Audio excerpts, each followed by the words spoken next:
दोस्तों, भक्तजनों, किसी भूखे को भोजन देने का महत्व। एक साहूकार अपने धन से बहुत सा परोपकार करता था। अधिक समय गुजरने पर वह समय के चक्कर में आकर गरीब हो गया। स्त्री, बच्चे मुहताजी में रहने लगे। किसी किसी दिन भोजन भी नसीब नहीं होता था। दुख से बहुत दुखी थे। दोनों प्राणी सोचने लगे कि भगवान, क्या हमारा दिन भी अच्छा आएगा? परंतु अच्छा दिन नहीं आया। जिसके राज्य में वह रहता था, वह राजा सबका पुण्य अपने धन से खरीदा करता था। स्त्री ने अपने पति साहूकार से बात की कि हमारे बच्चे बहुत दुखी हैं। आप क्यों न ऐसा करें कि जो पुण्य हमने अपनी सारी उम्र में किया है, उसका फल चलकर इसी राजा से ले आवे। स्त्री और साहूकार राजा के पास गए। राजा से कहा कि राजन, मैं अपना पुण्य बेचने आया हूँ। राजन ने कहा कि आप इस शीशे के सामने खड़े हो जाएं, ताकि आपको मालूम हो कि कितना पुण्य है और कितना आप बेचना चाहते हैं। साहूकार और उसकी स्त्री शीशे के सामने खड़े हुए। तब उन्होंने देखा कि उनका कुछ भी पुण्य उस शीशे में नहीं निकला। स्त्री बहुत दुखी हुई कि इतना करते हुए भी हमारा कुछ भी पुण्य नहीं निकला, अब क्या करें। एक दिन उनके बच्चे भूख से पीड़ित और खुद स्त्री पुरुष दुखी थे। एकाएक एक आदमी उन्हें रोटी दे गया। जब स्त्री पुरुष उसको खाने को बैठे तो बच्चा रो रहा था। बच्चे को एक टुकड़ा दे दिया। उसी समय एक कुत्ता भूखा आ गया। स्त्री ने पुरुष से कहा कि हमारी तरह यह भी भूखा है, इसमें परमात्मा की आत्मा है, इसको एक टुकड़ा दे देना चाहिए।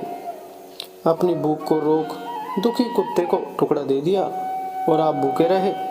क्या करें? अपनी वेदना की तरह सेठ और उनकी धर्म देवी ने कुत्ते की भूख को मिटाया। वह कुत्ता खाकर चला गया।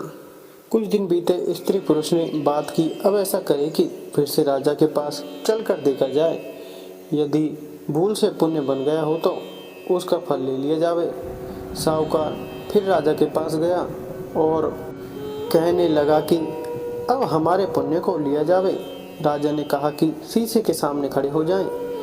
स्त्री पुरुष साहूकार उस शीशे के सामने खड़े हुए तो देखते हैं कि भूख से व्याकुल होकर रो रहे हैं। उसी समय एक रोटी किसी ने दे दिया। उसको खाने ही जा रहे थे कि एक कुत्ता भूखा आ गया। सेठ जी अपनी भूख को रोककर उस संतप्त भूखे कुत्ते को अपने हक में से एक टुकड़ा दे रहे हैं। यह एक पुण्य बना। राजा ने पूछा, यह पुण्य सब दोगे?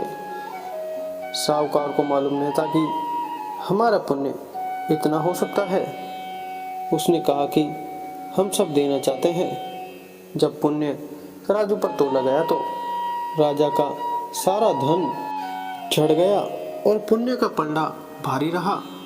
भूखी आत्मा को खिलाने का पुण्य अपार होता है, इस वास्ते भूखे को जरूर देना चाहिए।